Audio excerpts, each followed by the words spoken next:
Adapun untuk ibadah haji dan umrah ini, di antara keutamaannya para ulama mengatakan bahwasanya di antara keutamaan haji dan umrah, bahwasanya haji dan umrah ini adalah di antara amalan yang menghapuskan dosa kecil dan dosa besar. Sebagaimana dalam sebuah hadis dari sahabat Abu Hurairah, Nabi kita bersabda, "Man hajja falam yarfuth falam yafsuq yarja ka yaumi waladathu ummu."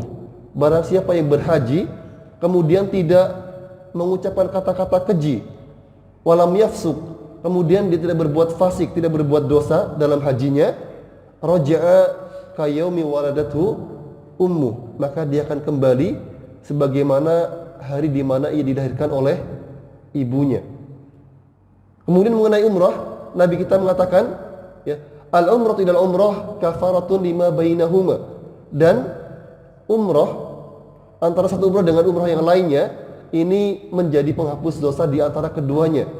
Dan para ulama berselisih pendapat mengenai dosa apa yang dihapuskan oleh umrah ini. Maka ada 4 pendapat di antara para ulama mengenai dosa yang dihapuskan dari ibadah umrah ini. Maka di antara para ulama ada yang mengatakan bahwasanya yang dihapuskan dari umrah ini adalah dosa-dosa kecil. Ya. Kemudian di antara para ulama ada yang mengatakan bahwasanya yang dihapuskan dosanya adalah dosa kecil dan dosa besar. Karena umrah ini adalah sebuah ibadah yang hukumnya wajib. Maka kemudian umrah ini bukan hanya menghapuskan dosa kecil saja, namun ibadah umrah ini juga menghapuskan dosa-dosa besar bagi manusia. Kemudian di antara para ulama ada yang mengatakan bahwasanya ibadah umrah ini bukan hanya menghapuskan dosa besar saja, tapi juga dosa-dosa yang berhubungan dengan manusia. Ya, jadi kalau kita punya hak, antara kita pernah punya kewajiban yang perlu kita tunaikan kepada manusia, kemudian kita melaksanakan umroh, maka Allah Ta'ala akan menghapuskan dosa-dosa kita yang berhubungan dengan manusia.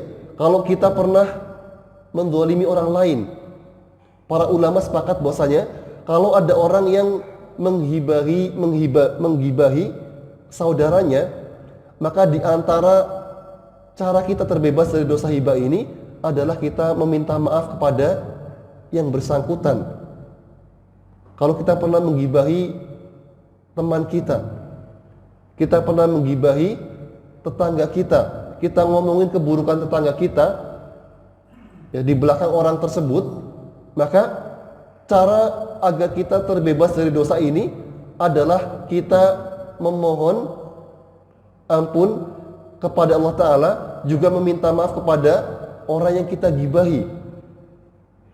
Ya, ini kalau kita pernah berhutang kepada saudara kita, maka cara kita terbebas dari hutang tersebut adalah kita membayarkan hutang kepada orang yang kita hutangi. Ya. Nah, namun kalau kita tidak mampu untuk membayarkan hutang tersebut, ya, karena satu hal, maka kata para ulama di antara keutamaan umrah ini bahwasanya Allah Ta'ala akan menjadikan orang yang punya kewajiban kepada manusia ini dosanya akan dihapuskan dengan ibadah umrah. Ya, kenapa? Karena nanti pada hari kiamat, ya, kata para ulama yang mengatakan bahwasanya ibadah umrah ini akan menghapuskan dosa yang berhubungan dengan Allah Ta'ala, dengan hak Allah Ta'ala dan juga dengan hak manusia. Karena nanti pada hari kiamat Allah Ta'ala akan tampakkan kepada para manusia yang berada di padang mahsyar, nanti akan ditampakkan kepada mereka, ya, istana-istana yang sangat tinggi, ya, yang kemudian manusia sangat menginginkan istana ini karena mereka menganggap bahwasanya istana yang tinggi ini akan dihuni oleh para nabi dan orang-orang yang siddiq. Maka kemudian mereka bertanya, ya Allah, apakah ini istana ini akan dihuni oleh orang-orang, oleh para nabi dan rasul? Maka Allah mengatakan tidak. istana ini aku sediakan bagi orang-orang yang mereka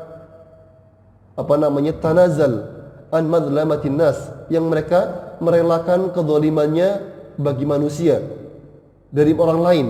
Nah kemudian mereka kemudian merelakan kezaliman-kezaliman yang dilakukan oleh saudaranya. Mereka berusaha untuk mendapatkan istana ini. Maka kata para ulama yang mereka mengatakan bahwasanya umroh ini di antara keutamaannya menghapuskan dosa-dosa yang berhubungan dengan Allah Ta'ala dan juga menghapuskan dosa-dosa yang berhubungan dengan manusia. Ini ditafsirkan seperti ini.